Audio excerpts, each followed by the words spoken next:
Buenos días, profe. A nosotros nos ha tocado el tema de neurosis de la histeria. Como objetivo general, nosotros nos hemos planteado es identificar la etiología de la neurosis de la histeria según los diversos autores que puedan existir, como son Freud y Lacan. Los objetivos específicos son mencionar la historia de la neurosis de la histeria, también explicar el concepto de la neurosis de la histeria y a su vez definir el concepto de neurosis de la histeria desde el psicoanálisis freudiano y psicoanálisis lacaniano.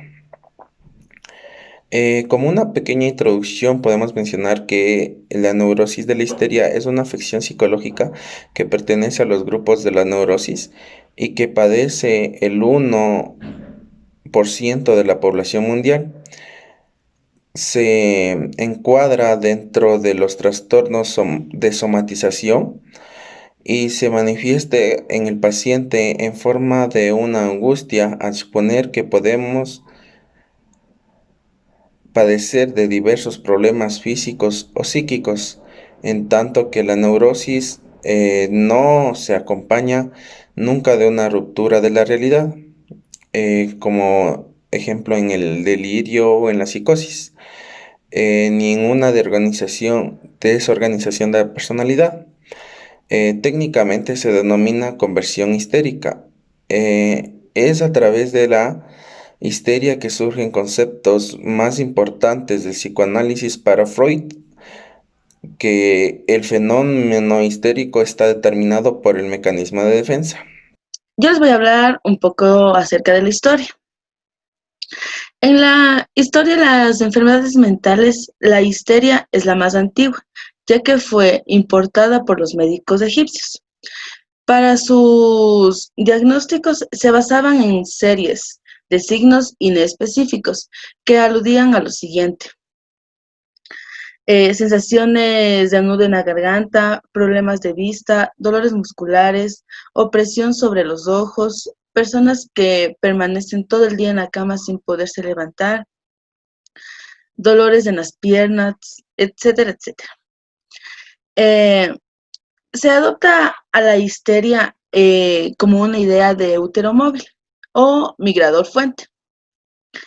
Este útero móvil lo destacaban de una hipótesis que correspondía al mero azar producto del desconocimiento casi total de lo que se trataba la anatomía humana, pero más no se basaba en esto, sino se basaba en lo que era específicamente en un eminente sexual de dicho cuadro. Aquí también tenemos lo que hablaban sobre Platón y Galeno. Ellos nos daban como que un pequeño concepto de lo que se basaba en esto. Platón nos decía que tenía una visión de la historia de este tipo. Él mencionaba que en las mujeres, a lo que se llamaba matriz o útero, es un animal que vive en ellas, con el deseo de ser niño. Cuando permanece mucho tiempo estéril después del periodo de pubertad, apenas que se puede soportar, se indigna, va errante en todo su cuerpo.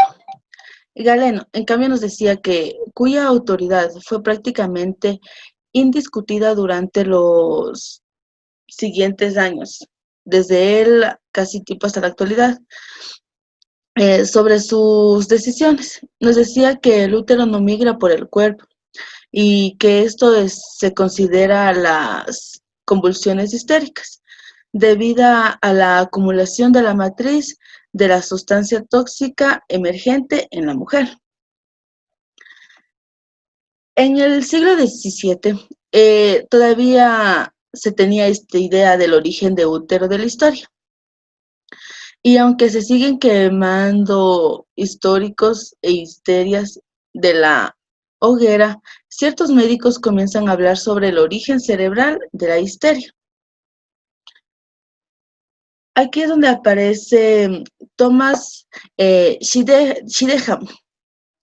Él nos decía que ciertamente los síntomas de la histeria, que poco pueden añadirse, incluso hoy en día, a sus observaciones. Él se dio cuenta por primera vez que un síntoma de la histeria puede simular casi todas las formas de enfermedades orgánicas. Para él, la histeria era más que una gran simulador. Con el pasar de los tiempos y los años, en Francia, la evolución de las ideas Babinski, Babinski, él sorprendió ante ciertas lagunas del método de observación. Quiso someterlas a un control riguroso. Como genio neurológico que era, consiguió delimitar con precisión el campo de la histeria, los fenómenos pitáticos, que pueden ser producto de la sugestión, de la neurología lesional. A partir de esta investigación, sabemos lo que en la histeria, una enfermedad localizable, susceptible de una definición anatomía y clínica, de una descripción por acumulación de signos. Gracias.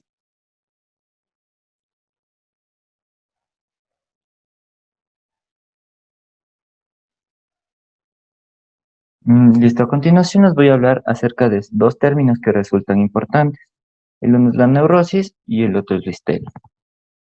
Para Freud, la neurosis lo toma como una normalidad, ya que menciona que todas las personas son neuróticas y que de igual forma esta es una estructura psíquica que se va a formar desde la infancia y que sin embargo sus síntomas no se van a ver, observar después de algunos años.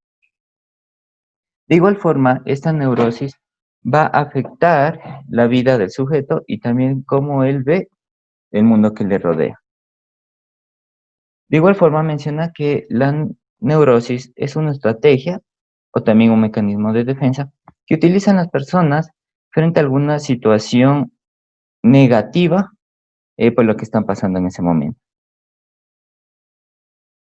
De igual forma, nos menciona que la neurosis es una estructura psíquica que va a estar en conflicto entre el yo y lo que es el ello, entre lo que desea la persona y los instintos que quieren ser satisfechos.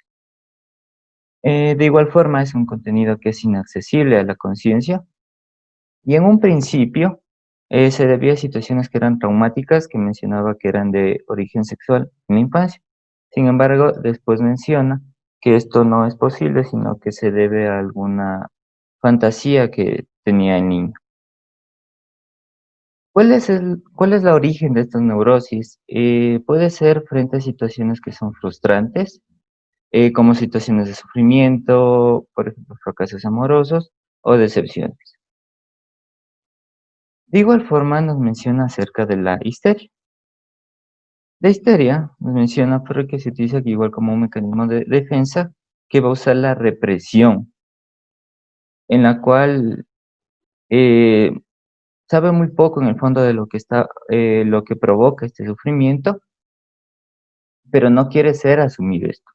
Entonces la persona busca dominar ese deseo, pero se encuentra con un problema que es una eterna insatisfacción.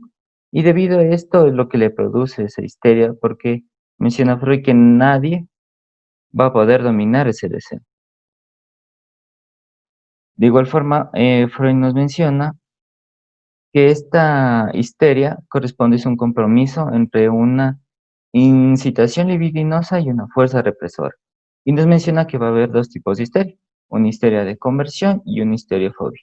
Esa historia de conversión es en la cual el material que produce sufrimiento es somatizado hacia un órgano, y esto se debe a una fijación sexual, mientras que la histeria fóbica, el principal síntoma de la histeria fóbica es la angustia. Y esto produce o esto genera que aparezca lo que es el miedo, el temor frente a una situación que es específica. Gracias.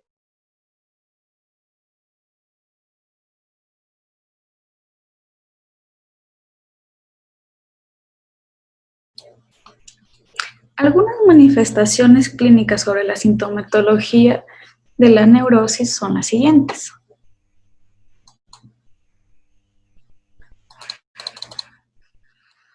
Como ya dijeron antes mis compañeros, sabemos que la neurosis es un trastorno o es una alteración por el cual el cuerpo sí somatiza aquello que está experimentando.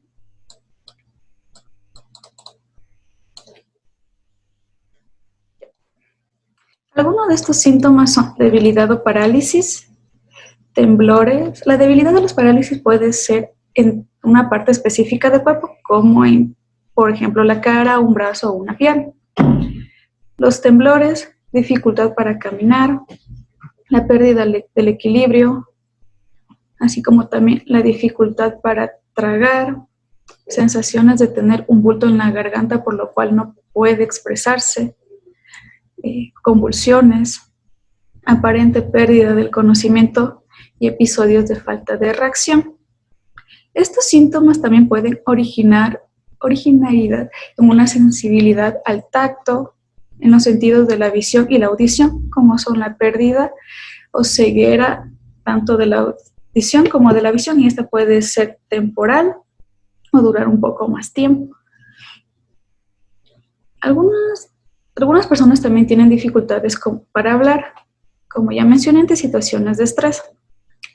Esto tiene un factor de origen como por ejemplo nos mencionan que son factores estresantes, traumas emocionales o traumas físicos, los cuales pueden ser originados desde la infancia, como nos menciona ya el psicoanálisis.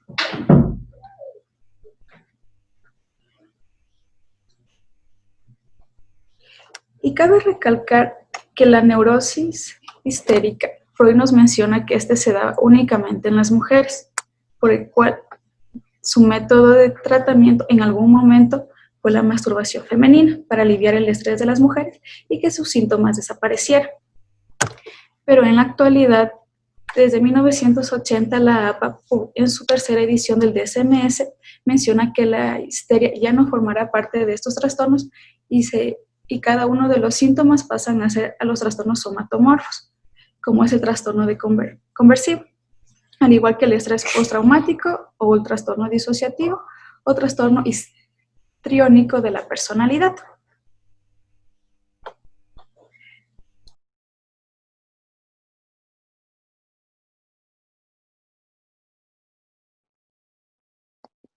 Yo les voy a hablar desde el punto del psicoanálisis freudiano y psicoanálisis lacaniano. El psicoanálisis freudiano. Para Freud, la histeria es la que enseña sobre el aparato mental y constituye el inicio revolucionario de una nueva teoría y de una nueva práctica dentro de las enfermedades mentales, dando paso al origen en el psicoanálisis. Dentro del libro de estudios sobre la histeria, Freud, al hablar sobre este tema, menciona que la escucha de esta enfermedad como una unidad posible para aquellos síntomas tan diversos y variados dentro de su experiencia clínica. Los síntomas histéricos singulares desaparecían enseguida y sin retornar cuando se conseguía despertar con plena luminosidad el recuerdo del proceso ocasionador, convocando al mismo tiempo el afecto acompañante, y cuando era descrito por el paciente era explicado de una manera muy detallada. También nos dice que los síntomas histéricos son el resultado de una transposición de un conflicto psíquico en una inervación somática, y su expresión no corresponde al funcionamiento de la estructura anatómica tal y como ocurre con las enfermedades orgánicas.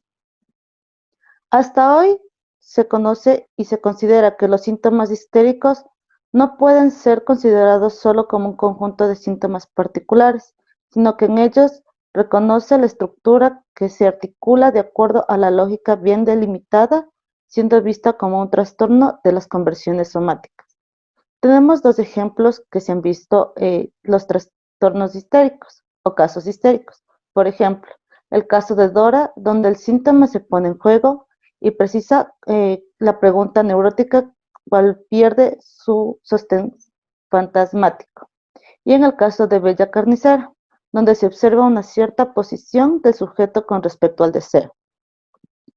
Desde el psicoanálisis lacaniano, Lacan nos habla sobre la histeria, y esta comienza por la existencia de una represión en la cual existe un padre que toma la postura y semblante de quien pone la prohibición. La represión paterna aprecia aparecía como la causa de este inconsciente. Y es disuelto este autoritarismo, los síntomas se disolverían con ello en el inconsciente. Una de las claves que da Lacan para pensar que la histeria está dada por conversiones es que se caracteriza por el deseo insatisfecho, siendo un vehículo para expresar el inconsciente. Separa la represión de supresión, entendiéndose como prohibiciones, obstáculos que para la familia son puestos en el desarrollo de la pulsión. Sugiere que la represión es anterior a la autoridad paterna, siendo un efecto del lenguaje mismo. Incluye la histeria como uno de los 4 discursos, mencionando que el sujeto histérico es el que tiene el mérito de mantener en la institución discursiva la pregunta por lo que constituye la relación sexual, a saber cómo puede sostenerla o por el contrario no puede sostenerla, dando a entender que la histeria se dirige al amo tratando de sacar a la luz cuál es la relación del sujeto al goce cuando se trata de una relación sexual, y convierte al histérico en el inconsciente en ejercicio, que pone al amo al pie del muro de producir un nuevo saber. Gracias. Como conclusiones, podemos decir que adquirimos nuevos conocimientos referentes a la etiología de la neurosis de la histeria mediante la revisión teórica de los diversos autores. También conocimos de mejor manera la neurosis de la histeria, cómo se desarrolla mediante la historia y su definición. Y por último, pudimos conocer de una mejor manera de la teoría acerca de la neurosis de la histeria por parte del psicoanálisis freudiano y lacaniano. Como recomendaciones podemos decir que podemos indagar más a fondo en el tema expuesto para conocer un poco más y así obtener mejores conocimientos del tema. Y también podemos decir que analizar las teorías psicoanalíticas de Freud y Lacan en el tema de la neurosis es importante para un buen conocimiento sobre la histeria, sobre la neurosis de la histeria.